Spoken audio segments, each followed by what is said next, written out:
Authority is a curious idea. To spell this out a little bit, let me give you a pretend scenario. It's pretend. Okay, pretend. So let's say, for example, that Holly and I, we've been here for several months now. It's summer, getting near summer.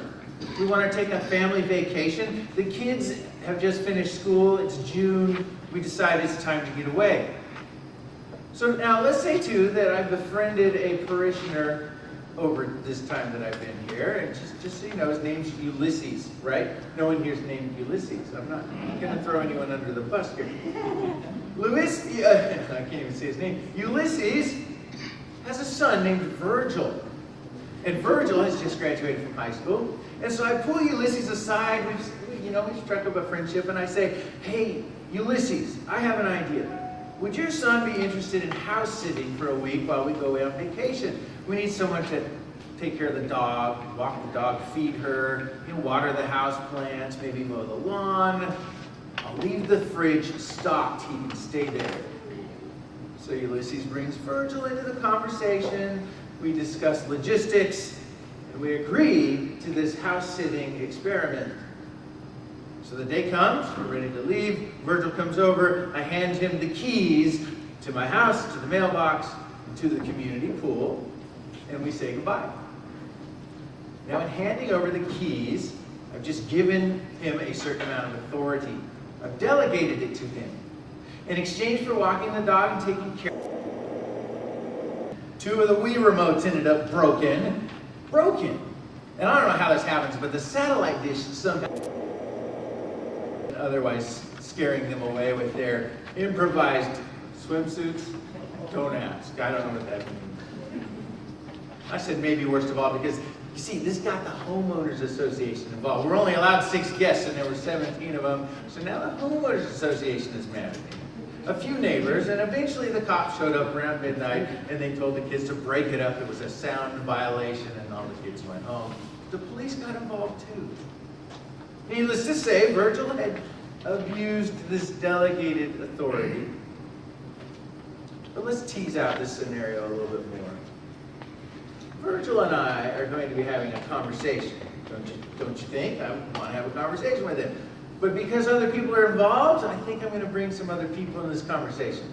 We'll bring in Ulysses, his dad, bring in the offended members of the homeowners association, bring in a few neighbors, and probably even the police. Sit down and talk it out. And maybe I expected too much of Virgil. Maybe I should have been clear with my expectations. Maybe Ulysses could have talked through things a little bit more. But then there's always option D. Maybe Virgil could have been a little more mature and acted with a little more prudence. In the end, we all agree, yeah, that probably was the right way to go. But now here's where I want to go with this. A year goes by. We've talked it out. The wounds have healed. Time has a way of doing that. We're going away on vacation again. Do I ask Virgil to house sit one more time? Holly's over there shaking her head. Not really, but it was funny. So, how do you think Jesus felt when he handed the keys of his kingdom over to Peter? Peter was the impulsive apostle, right? A few weeks ago on the Mount of Transfiguration, he sees this amazing thing. Jesus as bright as the noonday sun, a transfiguration. He sees 2 other figures with him, Elijah and Moses. And he says, what should we do, Lord? Should I build 3 tents? And the Bible comments, he does not know what he's saying. Peter's this guy who speaks before he thinks. I think we all know people like that. He's a bit impulsive.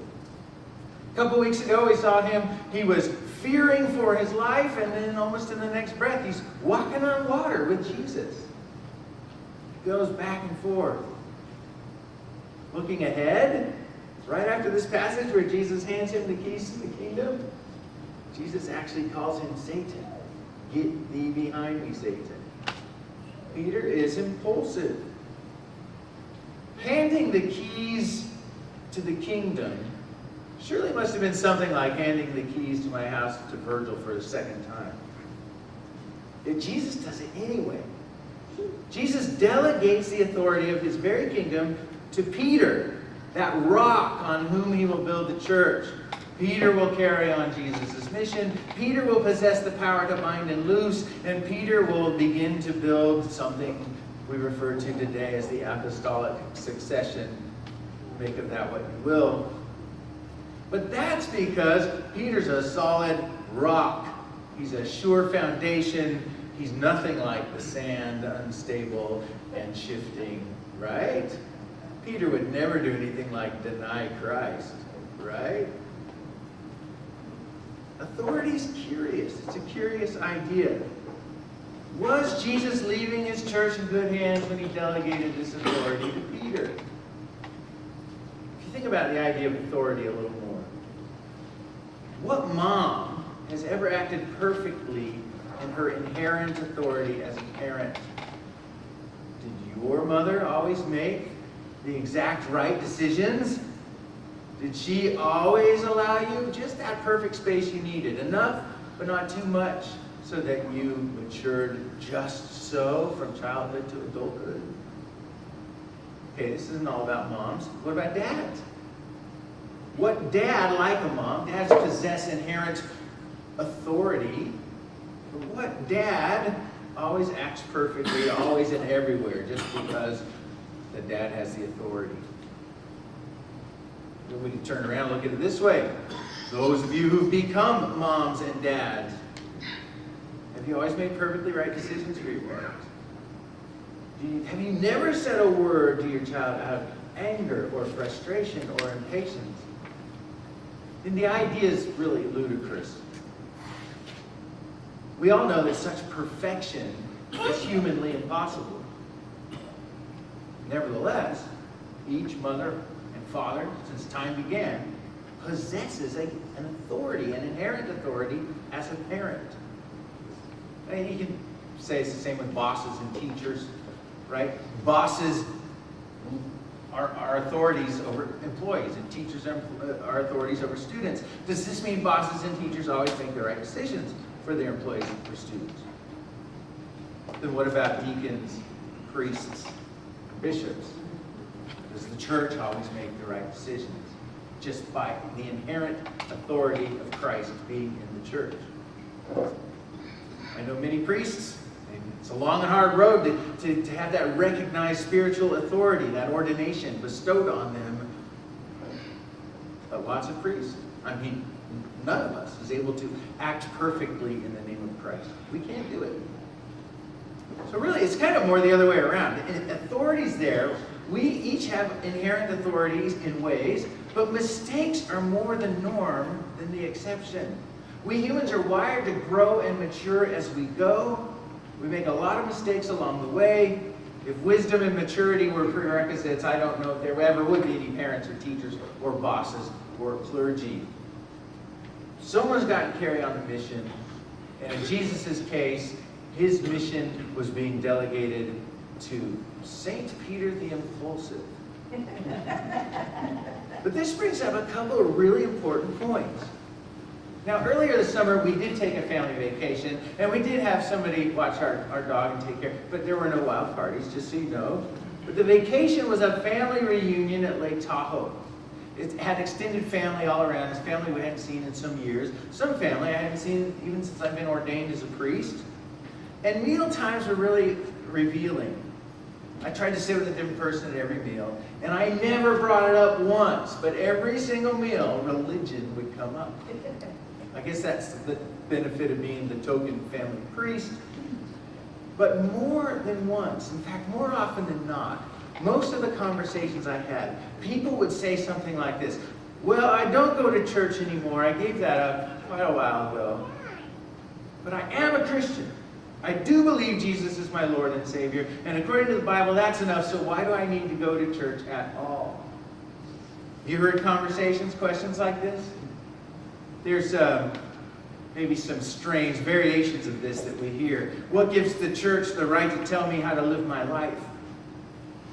Or this one: pastors are just after my money anyway. Or how about this one? Who needs church at all? I can go to the beach on Sunday. That's my Sabbath. That's my rest. Or I'm spiritual, but not religious. I worship God in my own way. And one of Holly's uncles actually said, I can't remember it exactly, but something like this. Besides, organized religion has done a lot more damage in the world than good. There have been far more wars fought over religious differences than for any other reason. I don't know if that's true. He thinks it is. And he thinks it's a good excuse to leave organized religion. Well, the answer to this question, why should I go to church at all, is because church is where we find Jesus Christ's inherent authority on earth. Of course, people like to question authority. People don't trust the church's authority anymore. People want to question Jesus' decision to hand the keys over to Peter. But is it worth it? To walk away from organized religion is to abandon the only institution that inherently possesses the spiritual authority of Jesus Christ. To walk away from organized religion is effectively to make oneself a spiritual orphan. Who would want to abandon mom and dad? Jesus did not delegate his authority to Christian radio or to Christian authors or to 501c3 nonprofit religious corporations or to public education or to a political party. He didn't even delegate his authority to specific individuals like Paul or Apollos or even Peter or Michael Curry or Billy Graham or you or me or any other individual. The place where Christ delegated his authority is to the collective church, his body of believers around the world where he has chosen to dwell on earth. So the other very important point I think this brings up, there are times when a family becomes so dysfunctional that intervention is necessary. Abuse, neglect, abandonment, you know that those are times where intervention might be necessary. Has the church come to a point where intervention is necessary? It's a question we should ask. Maybe church decline is a sign for our family, the family of Christ. Maybe people are leaving the church. Maybe they don't trust organized religion anymore precisely because they feel that that church has abused or neglected or abandoned them. Well, that's fair enough. Some of my relatives feel that way. But I do have a couple things to say in response to that. One is to you, if you are tempted to leave the church, don't give up. Yeah, the church is full of, maybe we'll say, annoying siblings, moms, dads, teachers, bosses, many other people who are like Peter. They're growing and maturing in their faith. They make mistakes all along the way. But it is the only institution on earth where Christ's inherent authority rests. Jesus was patient with Peter. We need to be patient with one another, with the Peters all around us. Don't give up on your spiritual family. Now the second is kind of a weird word because I'm really talking to people who've already left the church, and nobody who's left the church is here today because they've left the church already. But to those who feel the church has abused or neglected or abandoned them, to those who feel they would rather be orphans than a part of our spiritual family, I say this, maybe you are right. Maybe the church has fallen short. But why walk away? Why can't we have a conversation about it? Let's talk. So, these people have left the church. That leaves us with a question. How do we connect with them? How do we begin this discussion? How do we converse with them about why they feel neglected or abandoned? How do we start this? It's called reconciliation, but where do we begin? And there's no easy answer. I can't stand up here and say, I have an answer. Here it is, A, B, C. I don't. I think it's a difficult answer. But I have a hunch, and it goes back to that story about Virgil. we had a conversation. I had to have a conversation with the people who were already involved, with the people who were already kind of having tension with each other. We all know people, family members, maybe children or grandchildren or parents, extended family members, or friends. We all know people who have left the church. Maybe that's where these discussions need to start. Be earnest, enter into discussion, and say, I want to listen. I don't want to say, the church has the answers, we're right, you need to listen to us. It's the other way around. We have to have a discussion. Maybe we are the ones at fault. So why not begin with Virgil, Ulysses, the neighbors, those mad at us in the homeowners association, even the police? Why not begin with the people we already know? And I do think, I haven't talked to Holly about this yet, but I do think I will let Virgil have a second chance at Housesitter. Amen.